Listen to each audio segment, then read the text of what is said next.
নমস্কার। Radio junction নিবেদিত রহস্য ও রোমাঞ্চের রুদ্ধশ্বাস নেপথ্য কথায় আজ আরও একটি হাড় হিম করা সত্য কাহিনী নিয়ে। আজকে যে কাহিনীটি আপনারা শুনবেন তার নাম মধ্যরাতের কিড স্ট্রিটে। এই কাহিনীটি আমরা পেয়েছি লালবাজার গোয়েন্দা কাহিনী থেকে, যেটি লিখেছেন সুপ্রতিম সরকার। সুপ্রতিম বাবুকে টিম রেডিও জংশনের পক্ষ থেকে অনেক অনেক কৃতজ্ঞতা। বন্ধুরা, এইসব নতুন হাড়হিম করা গল্প শুনতে শুনতে, যদিও গল্প নয় সবই সত্য, আপনারা অনেকেই ভয় পেয়ে যাচ্ছেন, কিন্তু বাস্তবটা তো বাস্তব। যা ঘটে গিয়েছে তা থেকে হয়তো কিছুটা হলেও শিক্ষা নেওয়া যায়। যতটা নির্মম, যতটা নৃশংসই হোক না কেন, ঘটনাগুলো কিন্তু বাস্তব।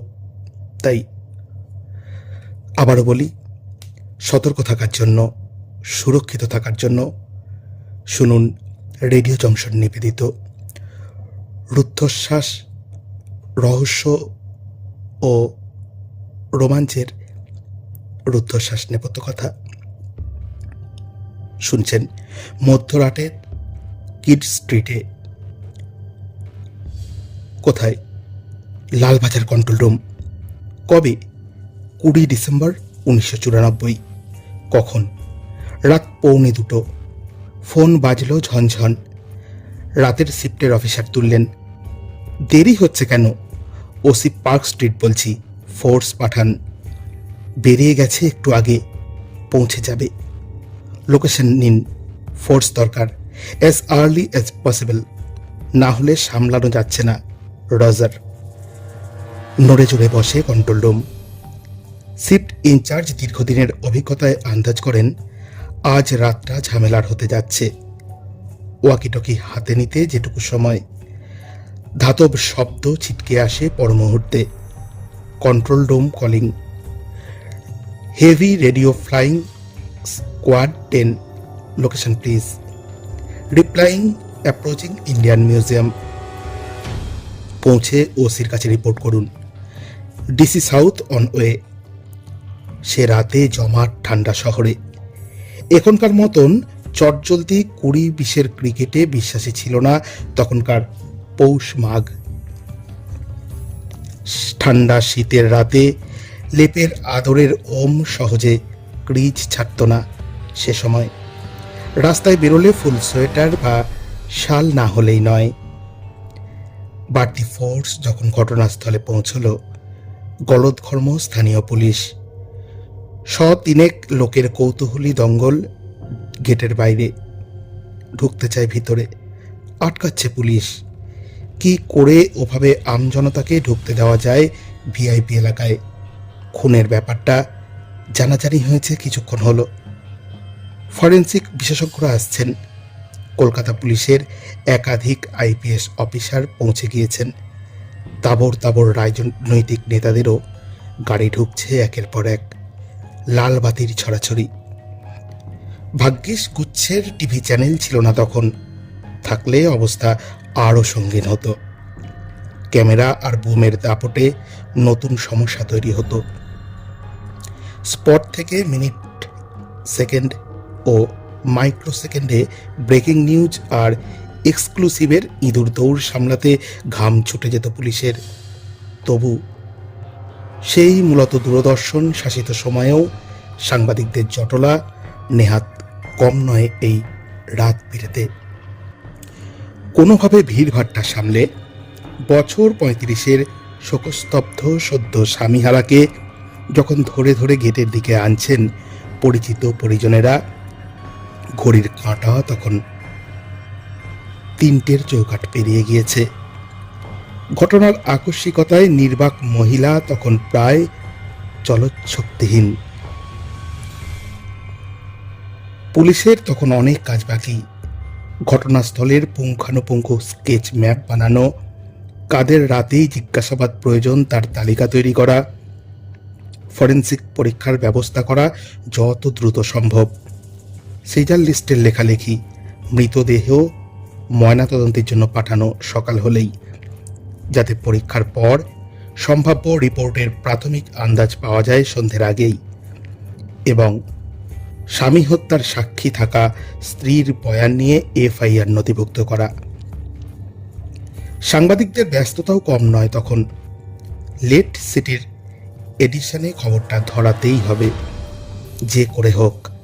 ফ্রন্ট পেজ নিউজ নিশ্চিত। পার্ক স্ট্রিট থানার ওসির চেম্বারে বসানো হয়েছে মহিলাকে। 3:45 বাজে প্রায়। একটু পরেই রাত হাঁটা দেবে ভোরের দিকে। যথাসাধ্য সান্ত্বনা দেওয়ার চেষ্টা করছেন মহিলা পুলিশ কর্মীরা। ডিসি-ডিডি স্বয়ং থানায় উপস্থিত। অনেক সাধ্য সাধনার পর দুটো বাক্য বেরোলো দৃশ্যতই বিধ্বস্ত মহিলার মুখ থেকে। मैं तो बिल्कुल अकेली हो गई, लाइफ बर्बाद हो गया। কেঁদে ফেললেন বলতে বলতেই। শান্ত হন ম্যাডাম, বসুন প্লিজ। ঠিক কি হয়েছিল?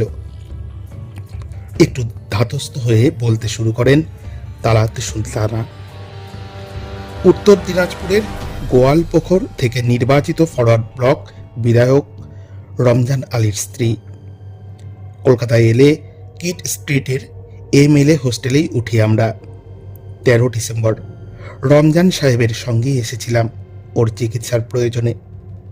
উঠেছিলাম 4 তলার রুম নাম্বার 3/10-এ। গতকাল দুপুর 12:30 নাগাদ সুব্বা দিদি, রেণুবালার স্ত্রী, অল ইন্ডিয়া গোর্খা লীগের প্রাক্তন বিধায়ক, এলো। বলল কোনো রুম খালি নেই, তোদের ঘরে রাতটা থাকতে দিবি? আমি সুব্বা দিদিকে চিনতাম, আর রমজান সাহেবের সঙ্গে তো দীর্ঘদিনের পরিচয়। বললেন নিশ্চয়ই, আমাদের সঙ্গেই থেকে যান। লাগেজ আমাদের ঘরে রেখে সুব্বা দিদি বেরোলো। ফিরল 6টা নাগাদ। রাত 9:15 আবার বেরোলো ওষুধ কিনতে। ফেরার পর আমরা 3 জন খাওয়া দাওয়া করলাম। সুব্বা দিদি 10টার মধ্যে ঘুমিয়ে পড়ল। আমি আর রমজান সাহেব 10:15 10:30টার মধ্যে ঘুমিয়ে পড়েছিলাম। দরজায় ঠকঠক আওয়াজ শুনলাম। রাত 11:30 হবে তখন। আমার আর রমজান সাহেবের ঘুম ভেঙে গেল। সুব্বা দিদির খুব গাঢ় ঘুম, জাগেনি। রমজান সাহেব বললেন, বোধহয় মতিন, খুলে দাও, কিছু দরকার আছে হয়তো। মতিন ফরওয়ার্ড ব্লকের সর্বক্ষণের কর্মী। ও আর আলম রুম নাম্বার 1/8-এ ছিল। খুলে দিলাম দরজা। বাইরে উঁকি দিয়ে দেখলাম কই কেউ তো নেই করিডোরে। তাহলে কি ঘুমের ঘোরে ভুল শুনলাম আমরা? রমজান সাহেব বললেন, দরজাটা খুলেই রাখো, মতিনই হবে। পার্টির কাজ নিয়ে কিছু আলোচনা ছিল, সেই জন্যই এসেছিল নিশ্চয়ই। দরজা খুলতে দেরি হওয়ায় চলে গিয়েছে ভেবেছে। ঘুমিয়ে পড়েছি। দরজা খুলে রেখেই আমি ঘরের লাগোয়া বারান্দায় গেলাম। ভাবলাম উঠেই যখন পড়েছি বাসনকুসনগুলো ধুয়ে রাখি। বাসন গুছোচ্ছি, এমন সময় হঠাৎ পেছন থেকে কে যেন মুখ চেপে ধরল। দেখি 2 জন লোক, হাতে পিস্তল। গলায় ওটা ঠেকিয়ে কম্বল দিয়ে মুখ চাপা দিয়ে হাত পা বাঁধলো কাপড় দিয়ে। টানতে টানতে নিয়ে গেল ভেতরে। দেখলাম আরো 2 জন ঢুকে পড়েছে ঘরে। আমি তখন ভয়ে প্রায় আধমরা। সুব্বা দিদি ততক্ষণে জেগে গিয়েছে টানা হেঁচড়ার শব্দে, রমজান সাহেবও। ওরা সুব্বা দিদিরও মুখ হাত পা বাঁধলো। ভয় দেখালো শব্দ করলে জানে মেরে দেবে। আলনায় থাকা আমার হলুদ শাড়ি দিয়ে রমজান সাহেবের গলা পেঁচিয়ে ধরল একজন। আমি বাধা দিতে গেলে একজন সজোরে লাথি মারল পেটে। গালি দিল অকথ্য ভাষায়, শালি হারামজাদি। রমজান সাহেব যখন ছটফট করছিলেন, ওরা বলছিল 10 তারিখ মিটিং না, মজা দেখাবো। আমাকে একজন জিজ্ঞেস করলো, টাকা কই? তারপর সুটকেসের উপর রাখা মানি ব্যাগ থেকে যা টাকা পয়সা ছিল নিয়ে গেল। ওরা আধ ঘন্টা মতো ছিল। বারবার ভয় দেখাচ্ছিল গুলি করে মেরে দেওয়ার। ওরা চলে যাওয়ার পর ঘষ্টে ঘষ্টে আমি আর সুব্বা দিদি ইন্টারকমে কাছে গেলাম। রমজান সাহেবের কোনো সাড়া শব্দ পাচ্ছিলাম না। নিথর হয়ে পড়েছিলেন। খুব ভয় করছিল আমার। কোনোভাবে আমি আর সুব্বা দিদি অনেক চেষ্টা করে আমার হাতের বাঁধনটা খুলতে পারলাম। ফোন করলাম মতিনের ঘরে। মতিন আর আলম দৌড়ে এলো, আমাদের বাঁধন খুলে দিল। রমজান সাহেবের তখনও কোনো সাড়া শব্দ নেই। মতিন ওর গলার ফাঁস খুলে দিল। নাড়ি টিপে দেখলো কিছুক্ষণ, নাকের কাছে হাত রাখলো। মুখ দিয়ে গাজলা উঠছিল তখন। মতিন ছলো ছলো চোখে বলল, রমজান ভাই আর নেই। পুরো ব্যাপারটা আমার চোখের সামনে ঘটল স্যার। ওদের দেখলে চিনতে পারবো, খুঁজে বের করে শাস্তি দিন। ফের কেঁদে ফেললেন তালাত। একটানা এতক্ষণ কথা বলে হাঁপাচ্ছেন এখন। তালাতকে জলের গ্লাস এগিয়ে দিলেন ডিসিডিডি। নিন ম্যাডাম, আপনার একটু বিশ্রাম দরকার। আমরা আপ্রাণ চেষ্টা করব খুনিদের ধরতে, আপনাকে কথা দিচ্ছি। এ মামলার কথা অনেকেরই মনে থাকার কথা। জওহরলাল নেহেরু রোড ধরে দক্ষিণ দিকে এগোলে পার্ক স্ট্রিটের একটু আগেই বাঁ হাতে কিড স্ট্রিট। রাস্তা ধরে সামান্য হাঁটলেই ডান দিকে এমএলএ হোস্টেল। গ্রিলের উঁচু গেট, সামনে সর্বক্ষণের পুলিশি প্রহরা। বিধানসভা সদস্য আবাস বিভাগ এর গ্লো সাইনবোর্ড, চোখ এড়িয়ে যাওয়ার উপায় নেই। নিরাপত্তা যেখানে নিশ্চিদ্র থাকার কথা, সেখানেই মাঝরাতে খুন হয়ে গেলেন এক বিধায়ক। তুমুল হইচই হওয়ার কথা, হলেও পুলিশের বাপ পাপান্ত করার এমন পড়ে পাওয়া 14 আনা মিডিয়া হাতছাড়া করে না সাধারণত। বজ্র আটনি, ফসকা গেরোর কটাক্ষ নানা রকম ফেরে আক্রান্ত করল আমাদের। উত্তাপ যথা নিয়মে বাড়ল রাজ্য রাজনীতিও। খুনিদের 48 ঘন্টার মধ্যে গ্রেপ্তার না হলে বাংলা বন্ধের হুমকি দিল ফরওয়ার্ড ব্লক। লালবাজারে গঠিত হলো দুটি বিশেষ দল।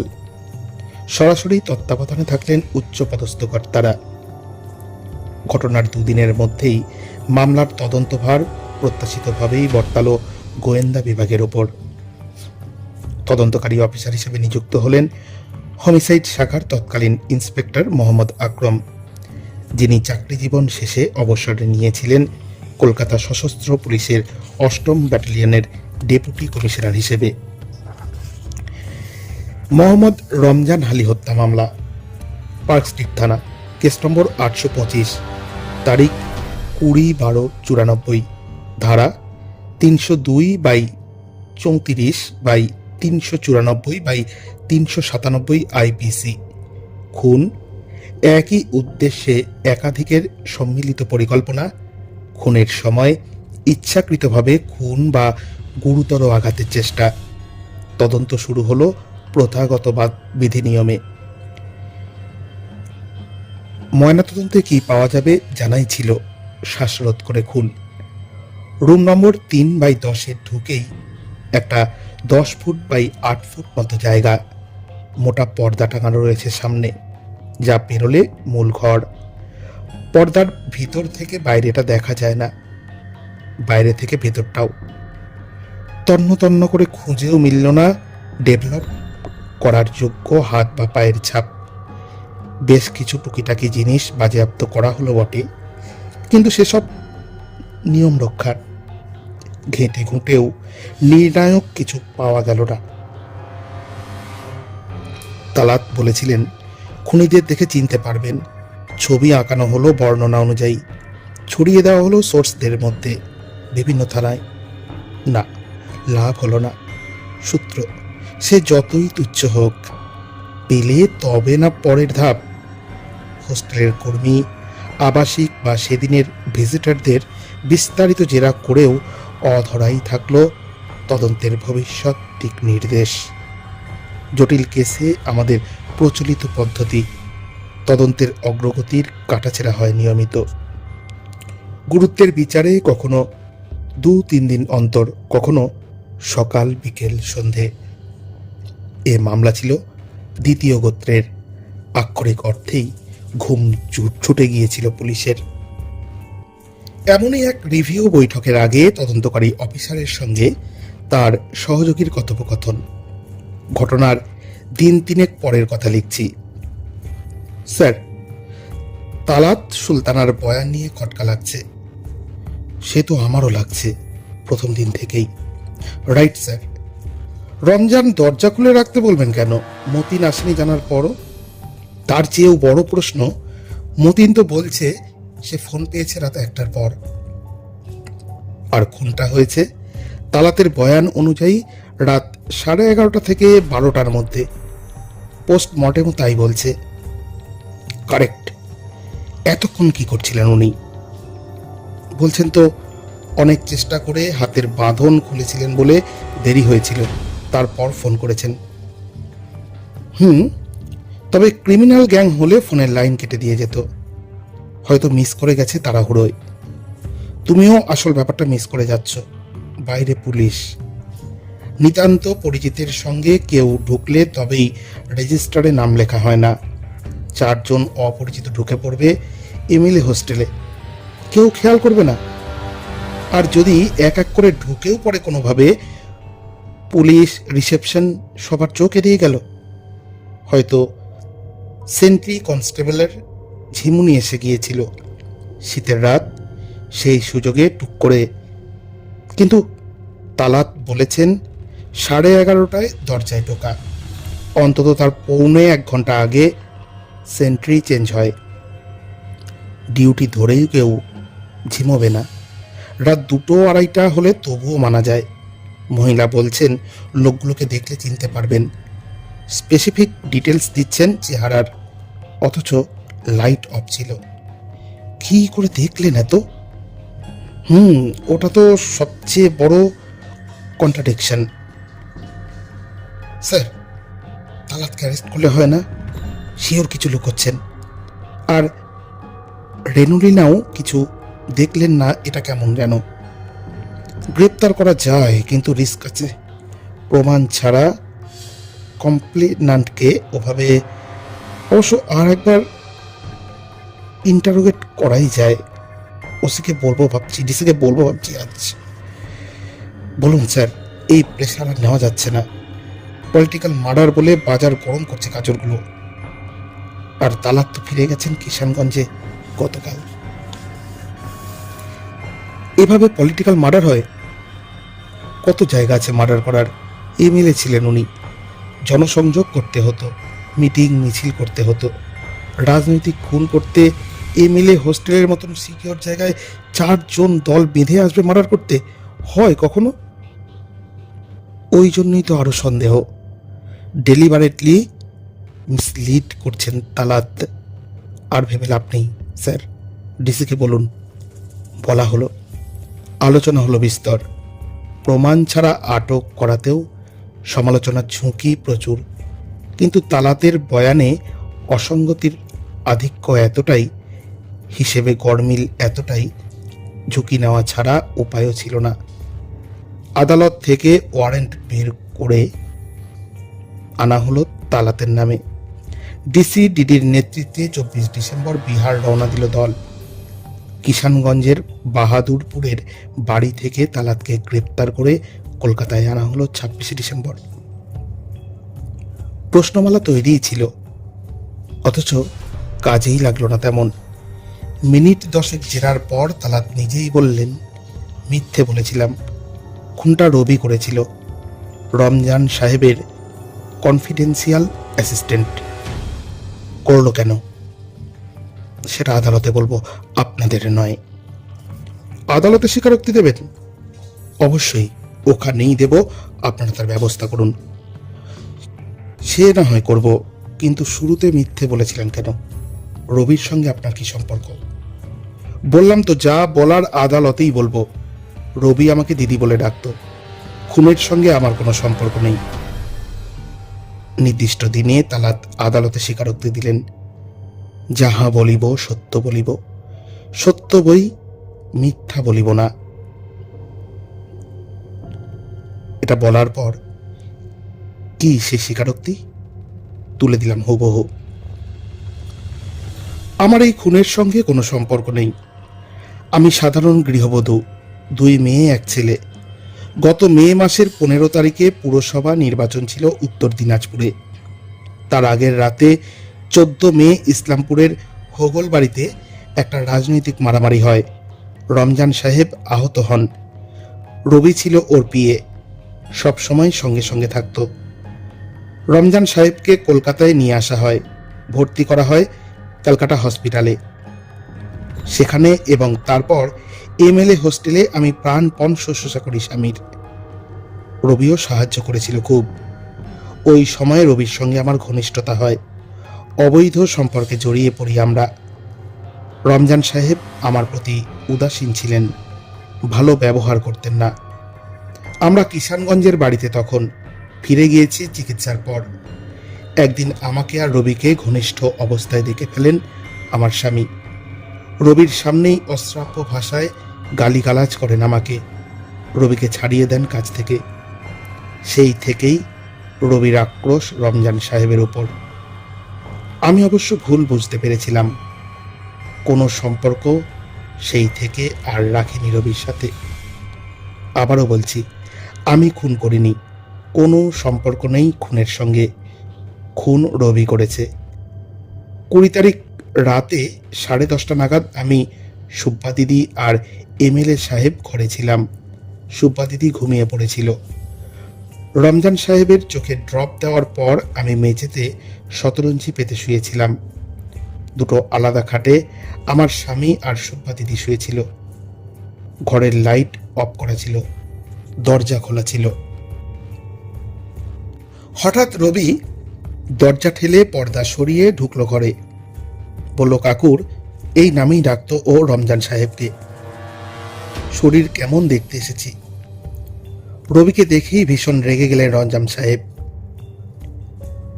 খুব গালাগালি করলেন আমাকে। বললেন, তোমার সঙ্গে ফষ্টি নষ্টি করতেই এসেছে হারামজাদা। রবিও ক্ষিপ্ত হয়ে বলল, আপনি দিদির জীবনটা নষ্ট করে দিয়েছেন, বলেই ঝাঁপিয়ে পড়ল রমজান সাহেবের উপর।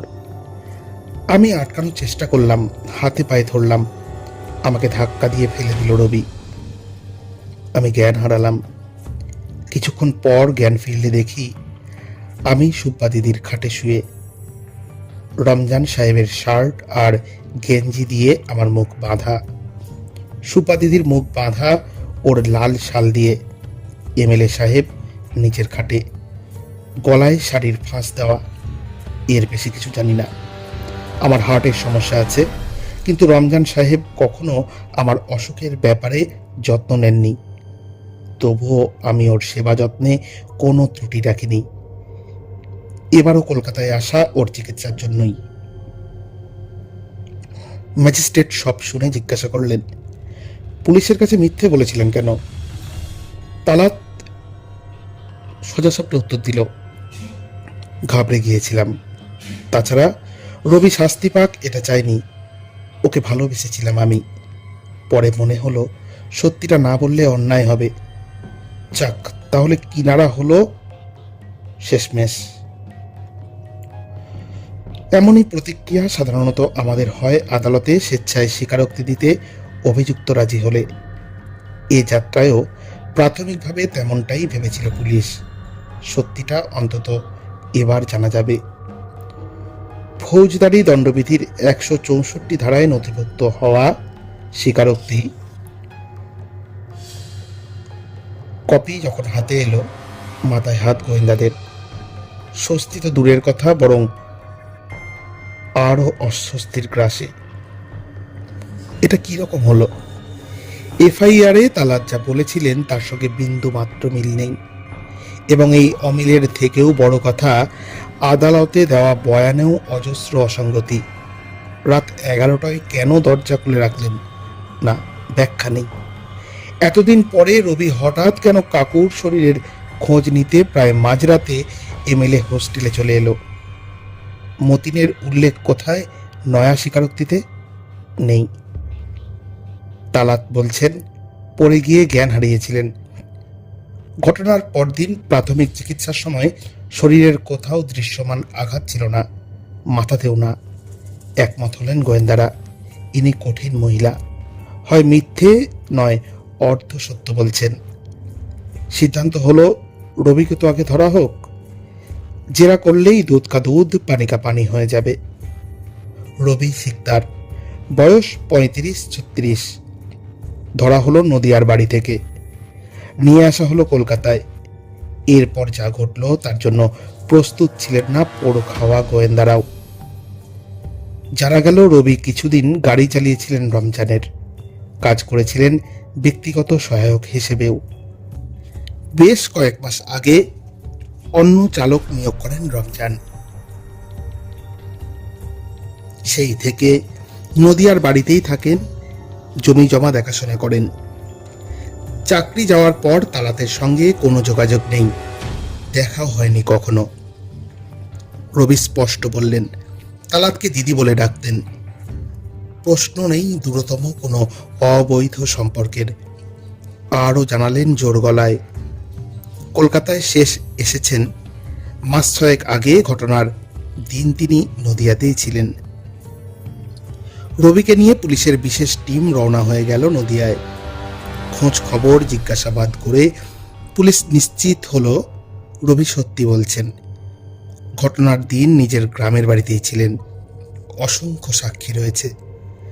আদালতে রবির জামিনের আবেদনের বিরোধিতা করল না পুলিশ, রেহাই পেলেন নির্দোষ যুবক।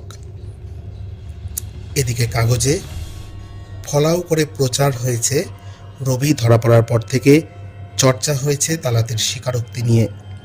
স্ত্রীর প্রাক্তন প্রেমিকের রোষেই খুন রমজান, শীর্ষক খবর বেরিয়েছে সর্বত্র। রবির জামিনের পর আর এক প্রস্ত নিন্দেমন্দ সহ্য করতে হলো আমাদের। ততক্ষণ লালবাজার ঠিক করলো শূন্য থেকে শুরু করা ছাড়া উপায় নেই। মূলত 3টে সিদ্ধান্ত হলো। 1, আবার জিজ্ঞাসাবাদ করা হবে সেই রাতে হোস্টেলে থাকা সমস্ত আবাসিক কর্মীদের। ঘটনাস্থলের 1 কিলোমিটারের মধ্যে সমস্ত দোকানপাটের কর্মচারীদেরও। কেউ যদি কিছু মনে করতে পারেন যা খেয়াল করেননি প্রথমবারের জেরায়। 2, এলাকার 2 কিলোমিটারের মধ্যে সমস্ত পিসিও বুথ চষে ফেলতে হবে। ঘটনার অন্তত 20 দিন আগে থেকে খুনের দিন পর্যন্ত ফোনের রেকর্ড পরীক্ষা করে দেখতে হবে। এমএলএ হোস্টেলে বাইরে থেকে কি কি ফোন এসেছিল, কখন। রুম নম্বর 3/10 তো বটেই, অন্য সব রুমেও জানতে হবে। 3, টিম পাঠানো হবে উত্তর দিনাজপুরে এবং কিষানগঞ্জে। পার্টি কর্মীদের নানাভাবে জিজ্ঞাসাবাদ করলেও মুখ খুলছেন না কেউ। স্থানীয় স্তরে সোর্স লাগিয়ে খোঁজ খবর নিতে হবে রমজানের পারিবারিক ব্যাপারে, বিষয় সম্পত্তি নিয়ে কোনো বিবাদ ছিল কিনা, মৃত্যুতে রাজনৈতিকভাবে কেউ লাভবান হতে পারত কিনা, রমজান তালাতের সম্পর্কে কতটা টানাপোড়েন ছিল ইত্যাদি। এই ত্রিমুখী স্ট্র্যাটেজিতে সর্বাত্মক ঝাঁপালো লালবাজার। ফলও মিলল পরিশ্রমের, ধৈর্যের, অধ্যাবসায়ের। তদন্তকারী অফিসার মোহাম্মদ আকরম রোজ নিয়ম করে 10-12টা পিসিও বুথে ঘুরে ঘুরে কল লিস্ট ঘাঁটতে শুরু করলেন। প্রথম কিনারা সূত্র এলো সেখান থেকেই। সেদিন সন্ধে হয়ে এসেছে প্রায়, জানুয়ারি শেষাশেষি। সারাদিন টোটো করে ঘুরছেন আকরম। শরীরে মনে ক্লান্তি, আমায় ক্ষমা করো প্রভুর রিংটোন বাজতে শুরু করেছে। ঠিক করলেন আর গোটা 3 বুথ ঘুরে আজকের মতো দাঁড়ি টানবেন। 3C চরুঙ্গি লেন, ছোট পিসিও বুথ, মালিক রঞ্জিত দাস। আদর আপ্যায়ন করে বসালেন আকরমকে। চা এলো। কল লিস্ট খুঁজতে খুঁজতেই খুচরো এ কথা সে কথার মাঝে রঞ্জিত বললেন, স্যার আপনারা তো সব কটা বুথ ঘুরেছেন এই কদিন ধরে, ওই এমএলএ মার্ডারের ব্যাপারে, তাই না? হ্যাঁ স্যার, অভয় দেন তো একটা কথা বলি। আকরম চোখ তুলে তাকালেন। দৃষ্টিতে খুব একটা কৌতূহল আছে এমনটা বলা যায় না। গলার স্বর প্রায় খাদে নামিয়ে আনেন রঞ্জিত। স্যার, ম্যাডাম আমার বুথে প্রায়ই আসতেন ফোন করতে, ভালো আলাপ আছে আমার সঙ্গে। কোন ম্যাডাম? এমএলএ সাহেবের মিসেস। আকরম আবার চোখ তুললেন। ফোন নম্বরের তালিকা থেকে। দৃষ্টি বদলে গিয়েছে এখন। উঠে পড়েছেন চেয়ার ছেড়ে। ক্লান্তি শ্রান্তি উধাও। কোথায় করতেন ফোন? এসটিডি কল স্যার, দিল্লিতে। কোন নম্বর? শেষ কবে করেছেন? মিনিট মিনিট 10 বসুন স্যার, বের করে দিচ্ছি। শেষ এসেছিলেন বোধহয় মাসখানেক আগে, স্পষ্ট মনে আছে। আর একবার চা বলি স্যার? চা কেন? স্বর্গের অমৃত সুধা এনে দিলেও তাতে তখন আর রুচি নেই আক্রমের। সম্ভাব্য সূত্রের আভাস পেলে তদন্তকারী অফিসারের যা হয়, মনের তখন সেই অবস্থা। শিরা ধমনীতে একে অন্যের সঙ্গে পাল্লা দিয়ে ছুটছে উত্তেজনা, উৎকণ্ঠা, ঔৎসুক্য। 20 অক্টোবর থেকে 15 ডিসেম্বর 12 বার তালাত ফোন করেছিল দিল্লিতে, নম্বর 011738624। কথোপকথনের সময়সীমা কখনো 3-4 মিনিট, কখনো 8-10। ওই বুথ থেকেই ফোন ঘোরালেন আকরম। নম্বরটা দিল্লির একটা ব্যবসায়ী সংস্থার, নাম মুম্বাই ট্রেডিং অ্যান্ড কোম্পানি। মালিকের নাম কলিম খান। যাকে জিজ্ঞাসা করা হলো কর্মচারীদের ব্যাপারে, বাংলা বা বিহারের কেউ আছে কিনা। কি এমন আছে যে 20 তারিখে কাজে আসেনি? একটু জানান প্লিজ। আপনার কোন কর্মচারী 20 তারিখে অনুপস্থিত ছিল? হ্যাঁ, बंगाल से एक है, नूरुल इस्लाम। 16 तारीख से छुट्टी लिया था, लौट को नहीं आया। कोई गड़बड़ है क्या? এক মুহূর্ত দেরি করলেন না আকরম। গাড়ি ছোটালেন লালবাজারে, ছুটতি মিটিং সারলেন ডিসিডিটি। সেই রাতেই ট্রেন ধরতে রওনা হয়ে গেলেন অফিসারদের একটা দল, গন্তব্য দিল্লি। পাশাপাশি ঠিক হলো, যদি নুরুলি খুনি হয় আর দিল্লি থেকে এসেই যদি খুনটা করে থাকে, আশেপাশের হোটেলে ওঠার একটা সম্ভাবনা আছে। আজ রাতেই হানা দিতে হবে দক্ষিণ ও মধ্য কলকাতার সমস্ত হোটেল ধর্মশালায়। নুরুল ইসলাম বা অন্য কোনো নামে 16-17 তারিখ থেকে 20 তারিখের মধ্যে কেউ উঠেছিল কিনা খোঁজ নিতে হবে। না, বেশি পরিশ্রমের দরকার পড়ল না। ঘণ্টা তিনেকের ছোটাছুটির পরই এমএলএ হোস্টেল থেকে ঢিলছোড়া দূরত্বের খাজা হাবিব হোটেলের রেজিস্টারে পাওয়া গেল নুরুল ইসলামের নাম। উঠেছিলেন 19 তারিখ সকালে, লিখেছিলেন 22 তারিখ অবধি থাকবেন, কিন্তু 20 তারিখ রাতেই টাকা পয়সা মিটিয়ে দিয়ে 10টা নাগাদ বেরিয়ে যান। পরদিন সকালেই আরও প্রমাণ মিলল। সে রাতে হোস্টেলের ভিজিটার্স রেজিস্টারে যাদের নাম ছিল তাদের সবাইকে জিজ্ঞাসাবাদ করা হয়েছিল। দ্বিতীয় দফায় আর একটি দল জিজ্ঞাসাবাদ চালিয়ে যাচ্ছিল বেশ কয়েকদিন ধরে। জেরায় মঞ্জুর আলম বলে একজন অসম্ভব গুরুত্বপূর্ণ তথ্য দিলেন, যেটা প্রথমবার বলেননি। রমজান সাহেব আমাদের এলাকার বিধায়ক। আমার বাড়ি চাকুলিয়া থানা এলাকায়। রমজান সাহেবের বাড়ি কিষানগঞ্জে, যদিও আদি বাড়ি, কিন্তু ওর আমাদের গ্রামের কাছেই একটা বাড়ি ছিল। রাজ্য বিদ্যুৎ পর্ষদের সঙ্গে আমাদের একটা জমি জমা সংক্রান্ত মামলা চলছিল অনেক দিন ধরে। সেই ব্যাপারে সাহায্য চাইতে বেশ কয়েকবার গিয়েছি এমএলএ সাহেবের বাড়ি। ওখানে নুরুলকে দেখেছি। রমজান সাহেবের ব্যক্তিগত সহায়ক ছিল নুরুল। ওর বাড়ি চাকুলিয়া থানারই বড়ডিহা গ্রামে। আলাপ ছিল আমার সঙ্গে।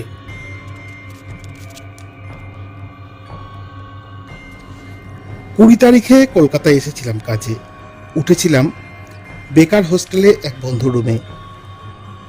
রাত 10টা নাগাদ করণদিঘির বিধায়ক সাজাদ আলীর সঙ্গে দেখা করার কথা ছিল এমএলএ হোস্টেলে, ব্যবসায়িক সমস্যার ব্যাপারে।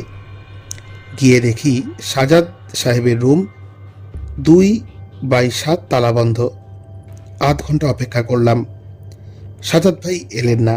ভাবলাম রমজান ভাইয়ের রুম থেকে ঘুরে আসি একবার। জানতাম উনি কলকাতায় এসেছেন। হোস্টেলে রুম 3/10-এই উঠতেন চিরকাল। সিঁড়ি দিয়ে 4 তলায় উঠলাম।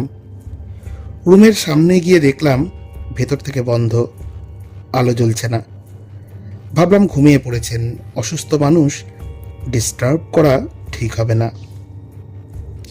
যখন লিফটের দিকে ফিরে আসছি, নুরুলকে করিডোরের উল্টো দিক থেকে আসতে দেখলাম।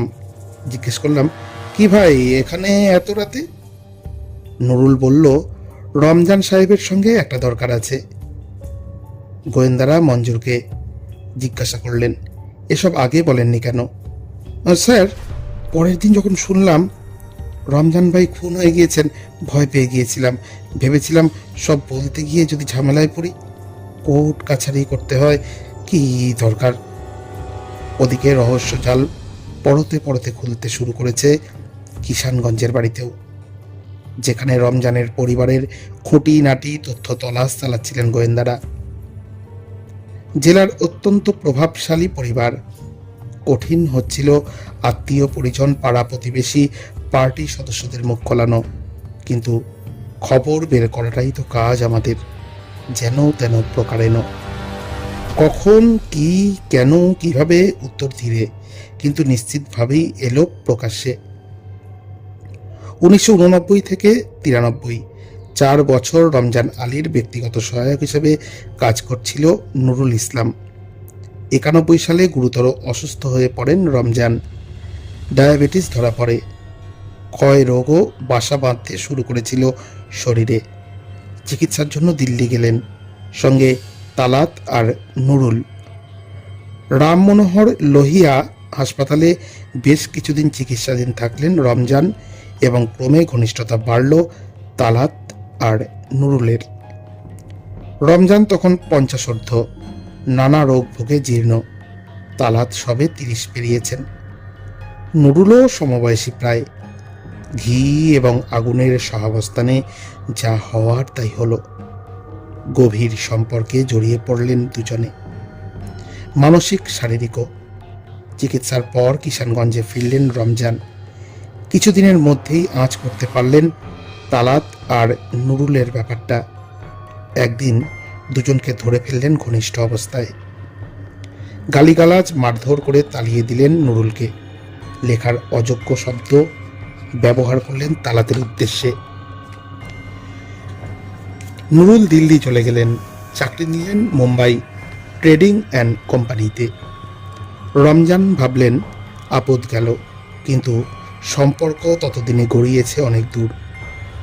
ভৌগোলিক দূরত্বের সাধ্য ছিল না আর তাতে ইতি টানার। নিয়মিত চিঠির আদান প্রদান চলতে থাকলো তালাত আর নুরুলের। সপ্তাহে অন্তত 2 বার ফোনেও প্রেমালাপ।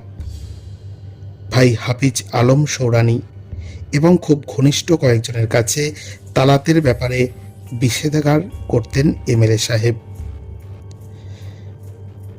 রমজান তালাতের পারস্পরিক অবিশ্বাস আর তিক্ততা কোন চূড়ান্ত পর্যায়ে পৌঁছেছিল তা বোঝা যায় দুটি নথি থেকে। প্রথমটা রমজানের ডায়েরির পাতা, যা উদ্ধার হয়েছিল কিষানগঞ্জের বাড়ি থেকে। কিছুটা অংশ তুলে দিলাম। আজ 13/4/1992। বড় দুঃখের সাথে লিখছি। ভালোবাসার ধারণাটাই বদলে গিয়েছে আমার। লুকিয়ে লাভ নেই। আমার অসুস্থতার সুযোগ নিয়ে নিজের শারীরিক চাহিদা মেটাতে আমার স্ত্রী এমন একজনের সাথে জড়িয়ে পড়েছে যার সঙ্গে মাত্র কয়েক বছরের আলাপ। এই অনাচার আমাকে সহ্য করতে হচ্ছে দিনের পর দিন। স্তম্ভিত হয়ে গেলাম যখন এই সেদিন ও আমাকে বলল প্রয়োজনে আবার বিয়ে করবে। দ্বিতীয়টা নুরুলকে লেখা তালাত সুলতানার একটি চিঠি, যেটা তিনি পোস্ট করেননি। এটিও উদ্ধার হয়েছিল ওই কিষানগঞ্জের বাড়ি থেকেই। উর্দু চিঠির অংশবিশেষ রইল বঙ্গানুবাদে। ডিয়ার আদাব, চিঠি পেয়েছি। এত দুঃখ পাচ্ছি, এখানে যে ইচ্ছে করছে তোমার সঙ্গে দেখা করে সব দুঃখ হালকা করে নিই। লোকে ঠিকই বলে, অভীষ্টের খোঁজে আমরা এমন জায়গায় পৌঁছে যাই যখন মনে হয় খুঁজতে খুঁজতে সব হারিয়ে ফেলেছি। ভয় হয় তোমাকেও হারিয়ে ফেলবো না তো। আমার জীবন বলতে তো তুমি। ঘটনার পর আর দিল্লি ফেরেনি নুরুল, পালিয়েছিল বিহারে। জানুয়ারির শেষ থেকে পুলিশ বিহারের আনাজ কানাজ চষে ফেলেছিল নুরুলের খোঁজে। একটা দল ঘাঁটি গেড়েছিল উত্তর দিনাজপুরে, অন্যটা বিহারে। মাসখানেক চোর পুলিশ খেলার পর নুরুল ধরা পড়েছিল ফেব্রুয়ারির 27 তারিখে রায়গঞ্জের শিলিগুড়ি মোড় থেকে। জেরাতে নুরুল স্বীকার করেনি কিছু। গোয়েন্দারা অকাঠ্য পারিপার্শ্বিক প্রমাণ হাজির করা সত্ত্বেও অনড় থেকেছে নিজেকে নির্দোষ ঘোষণায়। যুক্তি তর্ক কিছুই ধোপে টিকছে না দেখেও।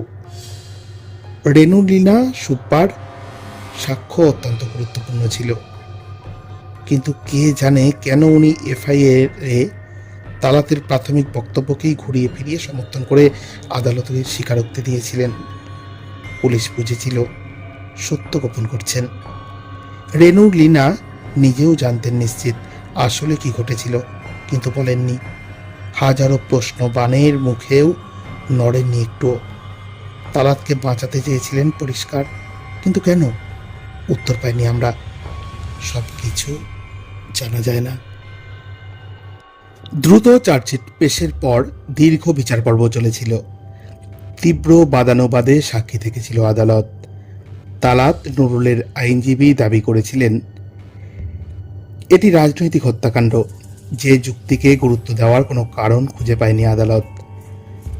পারিপার্শ্বিক প্রমাণের ঠাস বুনিয়াদ তৈরি করেছিলেন তদন্তকারী অফিসার।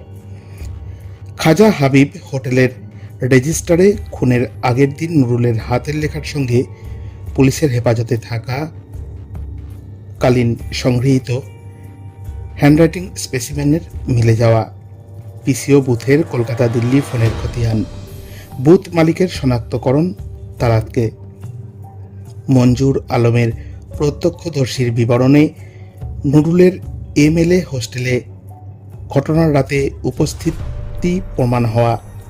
তালাত তদন্তে জানা গিয়েছিল বেশ কয়েকবার নিউ মার্কেটের সাব পোস্ট অফিস থেকে মানি অর্ডারে টাকা পাঠিয়েছিলেন নুরুলকে। তার রসিদের প্রতিলিপি উভয় সম্পর্কের গভীরতা বোঝাতে আদালতে পেশ করা। উত্তর দিনাজপুরে জয়শ্রী কেমিক্যালস অ্যান্ড ফার্টিলাইজারের সাব ডিস্ট্রিবিউটরশিপ গোপনে নিয়েছিলেন তালাত নুরুল। সংশ্লিষ্ট প্রমাণ হাজির করা সেই ব্যবসায়িক অংশীদারির, এবং সর্বোপরি রমজানের ডায়েরির পাতার আক্ষেপ আর তালাতের পোস্ট না করা প্রেমপত্র। নিম্ন আদালত তালাত নুরুলকে দোষী সাব্যস্ত করে যাবজ্জীবন কারাবাসের সাজা শুনিয়েছিল। হাইকোর্ট যা বহাল রেখেছিল দুজনেই এখনো সংশোধনাগারে। ঠিক কি ঘটেছিল সেই রাতে? নুরুল তালাত স্বীকার করেননি, রেনু লীনা কৌশলে এড়িয়েছেন, কিন্তু এদের তিনজনকে ঘন্টার পর ঘন্টা জেরা করে সব দিক বিচার করে তদন্তকারী দলের যা নিশ্চিতভাবে মনে হয়েছিল তা এরকম। নুরুল কলকাতায় এসেছিলেন তালাতের সঙ্গে দেখা করতে, কিন্তু বাইরে দেখা করাই ঝুঁকি ছিল অনেক। দুজনে ঠিক করেছিলেন রাতে রমজান ঘুমিয়ে পড়লে নুরুল হোস্টেলের ঘরে ঢুকে আসবেন। রেনু লীনার রাত্রিবাসটা হিসেবের বাইরে ছিল। রাত্রি 10:30 পৌনে 11টা নাগাদ গেটের বাইরে সেন্টি চেঞ্জ হচ্ছিল। পাহারাদার বদলের সময় নজরদারি একটু ঢিলেঢালা থাকেই। সেই সুযোগেই চাদর মুড়ি দিয়ে ঢুকেছিল নুরুল। ভিজিটার্স রেজিস্ট্রারের দায়িত্বে যিনি ছিলেন রিসেপশনে তারও নজর এড়িয়ে গিয়েছিল। তালাত দরজা খুলে রেখেছিলেন পৌনে 11টার পর। রমজান আর রেনু লীনা তার মধ্যে ঘুমিয়ে পড়বে নিশ্চিত ছিলেন। ঘুমিয়ে পড়েও ছিলেন ওরা। 11টা নাগাদ সন্তর্পণে ঢুকলেন নুরুল। পর্দা ঘেরা জায়গায় একান্তে দুজনের সময় কাটানোই ছিল উদ্দেশ্য। বাদসাধল ফিস ফিস কথার আওয়াজে রমজানের ঘুম ভেঙে যাওয়ায় উঠে পড়লেন, গলা ছেড়ে আওয়াজ দিলেন। রমজান বুঝে ফেলেছিলেন নুরুল এসেছে, এবং নুরুল জানত যেখানেই পালান আর পার পাবেন না। রমজান ক্ষমতাশালী লোক, ধনে প্রাণে অতিষ্ঠ করে দেবেন জীবন। এরপরে রমজানের গলায় ফাঁস দেওয়া নুরুলের, রেনু লীনার সঙ্গে তালাতকেও বেঁধে দেওয়ার নাট্যরূপ। নুরুল বেরিয়ে গিয়েছিলেন মেন গেট দিয়েই। প্রহরায় থাকা পুলিশ সন্দেহ করেনি, ভেবেছিল ঢুকেছে যখন বৈধভাবেই ঢুকেছে। বৈধ অতিথিকে আটকানোর কথাও নয় বেরোনোর সময়। রাজনীতির কোনো প্যাঁচ পয়জার ছিল না রমজান হত্যায়। খুন কিন্তু ছক্কসে নয়, যে তালাতি হন বা নুরুল, দাগি আসামি তো ছিলেন না। খুন পরবর্তী চিত্রনাট্যে ফাঁক ফোকর থেকে গিয়েছিল বিস্তর। আবেগ আর আক্রোশের তাৎক্ষণিক তাড়নাই ছিল চরম সিদ্ধান্ত নেওয়ার নেপথ্যে। পোড় খাওয়া অপরাধীর স্থির মস্তিষ্ক নয়। সত্যের অন্বেষণেই তদন্তের মূল কথা। তবে সত্যান্বেষী ব্যোমকেশ বক্সী যে বিলাসিতা দেখাতে পারতেন তা আমাদের বাস্তবের সত্য সন্ধানীদের থাকে না। এক এবং অদ্বিতীয় ব্যোমকেশ উৎসাহী ছিলেন অপরাধীর মনস্তত্ত্বে সত্য উদ্ঘাটনে। শাস্তি বিধানে তার নিবিড় মনোনিবেশ বড় একটা দেখি না আমরা। অপরাধীর বাধ্যবাধকতা বিচার করে কখনো অব্যাহতি দিয়েছিলেন সত্যটা জানা হয়ে যাওয়ার পর। সজ্ঞানে মুক্তি দেন পুলিশের হাত থেকেও। বিবেকের শাসনে জীবনভর যন্ত্রণা পাওয়াই যথেষ্ট শাস্তি মনে করেন। কিন্তু বাস্তবের গোয়েন্দা রক্ত মাংসের, আইনের চৌহদ্দির বাইরে যাওয়ার অধিকার তার নেই। তাকে বাধ্যত নিরাবেগ হতে হয়। অভিযুক্তকে ধরা, সাক্ষ্য প্রমাণ একত্রিত করা এবং আদালতে চার্জশিট দাখিল করা শাস্তিবিধান চেয়ে। অনেক অপরাধী ঘটে যায় বিচিত্র পরিস্থিতির জাতাকলে। তদন্তকারী অফিসার যতই নৈর্ব্যক্তিক মানসিকতায় রহস্যভেদ করুন, কখনো কখনো সহানুভূতির বা সম অনুভূতি মননে প্রভাব ফেলেই। সেই প্রভাবের ছোঁয়াচ কাটিয়ে নির্মোহ তদন্ত কোনো কোনো ঘটনায় নেহাত সহজ সাধ্য নয়। আকরম সাহেব কি কখনো আক্রান্ত হয়েছিলেন দ্বিধাদ্বন্দ্বের টানাপোড়েনে? যখন তদন্ত চলছিল মামলার, তখন একটু একটু করে পর্দা উঠছিল রহস্যের। ভেবেছিলেন কোন পরিস্থিতিতে, কোন মনস্তাপে তালাত এতটা মরিয়া হয়ে উঠেছিলেন? 20 বছর সংসার জীবনের পর 3 সন্তানের জন্মদাত্রী হয়েও কে জানে। জল্পনায় লাভও নেই বোধ হয়। কথাই তো আছে, the more you know, the more you know you don't know. যত বেশি জানবে ততই বেশি জানবে, জানা হয়নি বিশেষ। এতক্ষণ শুনছিলেন রেডিও জংশন নিবেদিত রহস্য ও রোমাঞ্চের রুদ্ধশ্বাস নেপথ্য কথা। হ্যাঁ, আরও একটি হাড় হিম করা কাহিনী আপনারা শুনলেন, যেটির নাম মধ্যরাতের কিড স্ট্রিটে। এই কাহিনীটি আমরা পেয়েছি গোয়েন্দাপীঠ লালবাজার থেকে। লিখেছেন সুপ্রতিম সরকার। আপনাদের কেমন লাগছে আমাদের এই অনুষ্ঠান অবশ্যই ইউটিউবের কমেন্ট বক্সে কমেন্ট করে জানাবেন। সবাই ভালো থাকবেন, সুস্থ থাকবেন, অবশ্যই সতর্ক থাকবেন। আজকে এখানেই শেষ করি।